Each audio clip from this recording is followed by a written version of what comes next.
Welcome to HSBC Global Viewpoint, the podcast series that brings together business leaders and industry experts to explore the latest global insights, trends, and opportunities. Make sure you're subscribed to stay up to date with new episodes. Thanks for listening, and now on to today's show. Welcome to the HSBC Perspective series. My name is Fred Neumann. I'm the Chief Asia Economist here at HSBC, and I'm joined by two wonderful guests, dear friends we've known over the years, experts really on the Chinese economy, on China's broader relations with the US and with Europe. On my very left is Joerg Wuttke, who's a partner at the Stonebridge Albright Group in Washington, D.C.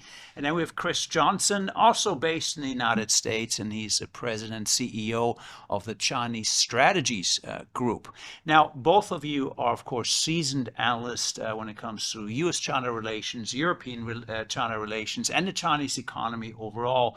But let me start with you, Joerg. When you think about really Chinese economic relations with Europe, for example, there have been a lot of tensions, but also the U.S. Tariffs, obviously putting things in perspective. Do you see Europe and China moving a little bit together, or are there persisting tensions between Europe and China? Well, on the surface, it looks excellent because the trade is very dense, but it's very uneven. We have 4 containers going to Europe and only 1 comes back. We had last year a trade for export from Europe into China from 230 billion, and in July only it was already 50 billion. That showcases that stuff that cannot go to the US anymore ends up at our doorstep. So in a way, we have a deep investment relationship. But it pales in comparison to what we do as Europeans in the United States. The stock of European investment in China is 185 billion. In the US, there's 2.4 trillion. It just indicates the challenges that we face. The US is an irreplaceable partner, whereas China as an export market is a declining partner because we export less and less. And then investment location also, it's getting more challenged. The economy is more stiff. China is for us more, we can talk about this later, a technology fitness center. And the US definitely is for us irreplaceable. Let me come back to this idea of a fitness center in China. I come to you, Chris, first. Now, we have seen already some tensions between the EU and China on trade, but nothing compared between the US and China. We had the threat of 150% tariffs. Now we'll be down back to 50%. Mm-hmm. How do you see this evolve? Do you think we'll get another increase in tensions, or have we kind of reached a new equilibrium, if you will? I think it remains to be seen. I think the one thing that we have seen is a sort of testing of each other's fences, right? So Trump obviously decided to put sky-high tariffs on China, and the response was not what he was expecting. I think that he had been advised that, if you rapidly escalated tariffs, Xi Jinping would effectively, fold like a cheap suit. He did not. And when that happened, I think the administration was caught unawares. They've learned some lessons from that. And then, of course, also the Chinese demonstrated this power with regard to rare earths. And that, I think, has sort of humbled the U.S. administration in that respect. So there's a genuine recognition on both sides. I think in terms of can we find ourselves in an equilibrium, it's striking that we've had now 3 rounds of senior level dialogue between the negotiating teams, right, of the two sides, Geneva, London, and Stockholm. And all they've really managed to do in those 3 rounds is avoid mutually ruinous tariffs and also maybe have some swapping between export control, relaxation, and rare earths and so on. In other words, if we're going to get ourselves to a deal, which would be that equilibrium you're describing, the two sides need to start putting their cards on the table for a proper negotiation. I think we're seeing the early days of that, and we're starting to see that momentum, but they have a lot of work to do between now and that summit meeting. Potential. So still a lot of work to do, and we don't know exactly where we land. So a lot of Correct. Uncertainty for businesses still and investors when it comes to relationship. Mm-hmm. Joerg, you said something that was I picked up in your earlier answer, which was that as the U.S. imposes tariffs on China, some of the goods are being redirected to Europe, flooding the European market. Has that been a concern of late, that we see increased exports from China to Europe as a result of the U.S. tariffs? And has that been a concern for European businesses? Clearly, I mean, just 1 month, $50 billion of export from China to Europe says it all. It's not just cars, it is the partly batteries, it's definitely machinery and chemicals. So in a way, it used to be socks and bras and toys and stuff like this. So all of a sudden, it hits our economic soft spot, high-end technologies. And so there are, of course, associations that are trying to position themselves in order to get a safeguard mechanism going, to come up with protectionist items. I think it will happen. It will not go down well in Beijing, of course, but I guess Europe has a strong interest to safeguard its economic heartland. And that's going to happen because China is not consuming enough. It is obvious that this overcapacity, which is now labeled involution, is something which hurts not only our trade relationships, but definitely also our industrial heartland. So, but partly as a result of U.S. Tariffs, obviously impacting indirectly also Europe. But I wanted to ask you, Chris, we often talk about tariffs being front and center, and that obviously makes the headlines. But we also had over the years other tensions around export of technology, for example, restrictions around this. Has there been a shift in the policy a little bit? We had the Biden administration, now the Trump administration. Is there maybe more openness to export technology to China or less so? Where do we stand there? There seems to be. I mean, I think what we're seeing has surprised a lot of people, right? You know, when Trump came back, I think there was a general assessment that we would largely see a repeat of the first Trump administration, which obviously put a lot of those initial export controls in place. And those were enhanced and strengthened by the Biden administration.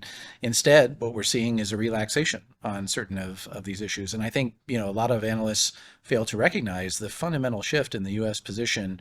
I believe it was coming out of the London talks when suddenly, you know, the U.S. longstanding position had been export controls are national security, therefore they're not part of trade negotiations. And for the first time, the Trump administration said, we're willing to put this stuff on the table. And I think if you're the Chinese, you say, that's different. And so we're going to try to, you know, play for our advantage there. And so we're testing the limits of it now. I think what's intriguing is you have a situation where the U.S. Side agrees to relax a key export control on NVIDIA's H20 chip. And then the Chinese say, thank you, but no thank you, you know, in terms of importing these into China. And is it because they're trying to bolster their domestic industry? Is it because they think maybe they could get a more advanced chip than the H20? You know, these things are all in play, and we're going to test all these theories. I think what we can say for sure is that the China hawks in this administration seem to be struggling to find their footing, whereas the tech bros, as we might call them, and their allies in Silicon Valley seem to be winning the day with Trump in terms of the case that, you know, and we see the NVIDIA CEO and other people make this case. You know, ideally there would be one future tech stack, and wouldn't it be great if it's the U.S. tech stack? We should do everything we can to make sure that's the result. So maybe a slight tilt towards pragmatism there over the years in the U.S. approach. Joerg, you said something about the fitness center, China. And, you know, when we hear about Europe facing import competition from China, European industry being under pressure, how do European companies looking about investing in China, the reverse? Have they given up on the Chinese market, given how competitive it is? Are they doubling down? Where do we stand with European engagement, European company engagement with the Chinese market? Well, it is rather solid so far. We have seen still about 7 to 8 to 9 billion euro invested into China by companies, but it became more top heavy, so it's more multinationals. The SMEs are basically putting everything on hold. For them, the market is difficult. And then it became more German. You know, 70% of investment is done by German companies, primarily car and chemicals. And the reason for them is simple, that they have to catch up. They're driving behind their Chinese competitors, so they have to be in this digital wonderland of China, where they have an incredible deep bench of engineers, which we don't have in Germany anymore. The only way how to catch up with the Chinese is being in China. And that's, I think, the awareness. Hence, we've seen 10 German companies putting up really big bucks, and the others are putting it more on hold. So yes, but I see nobody leaving China for sure. Yeah. And Chris, you talk a lot to American companies, a lot of American CEOs among your clients and people you meet. Do you get a sense that American businesses are pulling back from China? wholesale because of the trade uncertainty, or are they really saying this is an important market, we have to get engaged? I think we're not seeing the exodus that you might think, and the size of the market is still tempting. I think a lot of it depends on what sector you're in, and also how viable of a Chinese national champion competitor, if you want to put it that way, do you have? If you're in an industry where you already have either a peer competitor that's Chinese or a near peer competitor, you're going to have a very different experience than if you're doing something that literally the Chinese system, at least not yet, can't produce on its own. So, but listening to you, there's also an interdependence here. Oh, completely. We're talking on trade, on the one hand, trade tensions, and on the other hand, also the opportunities that beckon still in China. Just to round up, last question, Joerg, you've been here since the 1980s in China. You're an expert on the Chinese economy. You've advised businesses here. You represented businesses. What makes you most optimistic about this country? There's a lot of negative headlines, but what do people misunderstand sometimes about the Chinese economy? I think that's again the fitness club angle. Again, the largest pool of engineers, be it in chemical, civil, instrumentation, is in China, to the point where actually now kids in China don't want to study finance and marketing anymore. They want to go into more technology because they see that there are the paying jobs. The second is just the learning effect, meaning you have the most illoyal and difficult customers globally. They're here. You have to be really on your toe in order to get faster. A car in Germany used to be remodeled every 4 years. In China, 2 years. And now Volkswagen and Stellantis are down to 3 years. They're aiming at 2 years. So if you want to unlearn how to build cars and build mobile phones on wheels, you have to be in this ecosystem here. And that's why the company is still going on. So in a way, it's lesser of an export market. In many ways, it's not the market that we wished it would be. But for us, in many areas, in particular, also in engineering demanding jobs like chemicals, you find the pool here that can do stuff in Chengdu, and you can actually utilize it in Sao Paulo or in Cary in North Carolina. So a vital market, dynamic, innovative, and it's competitive. It's the brains. And the breadth there. Yeah. Chris, lastly, when you think about U.S.-China relations, there's a lot of dark clouds on the horizon, trade, security, geopolitics.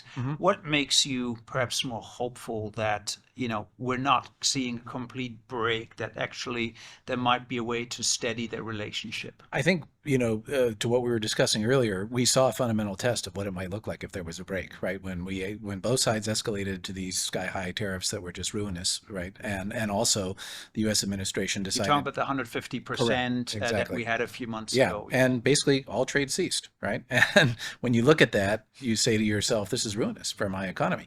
Also, when the U.S. decided that it was going to, at least temporarily, employ some of these critical choke points, aircraft parts support to China, visas for Chinese, these sort of things, the Chinese, I think, also said to themselves very clearly, oh, I see, they still have a lot of power.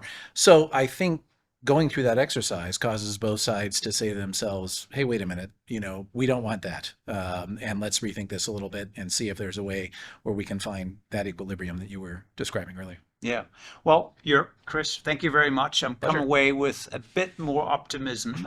There's certainly a lot more pragmatism in the relationship between the U.S. and China, some guardrails maybe because the interdependence keeps us on the right track. And China, for all its competitiveness, is also an enormously attractive market still for global companies to stay fit, as you say, Joerg. So thank you for joining us. And thank you, ladies and gentlemen, for joining us here on the HSBC Perspectives podcast series. And please stay tuned for further episodes wherever you get your podcasts. Thank you for joining us at HSBC Global Viewpoint. We hope you enjoyed the discussion. Make sure you're subscribed to stay up to date with new episodes.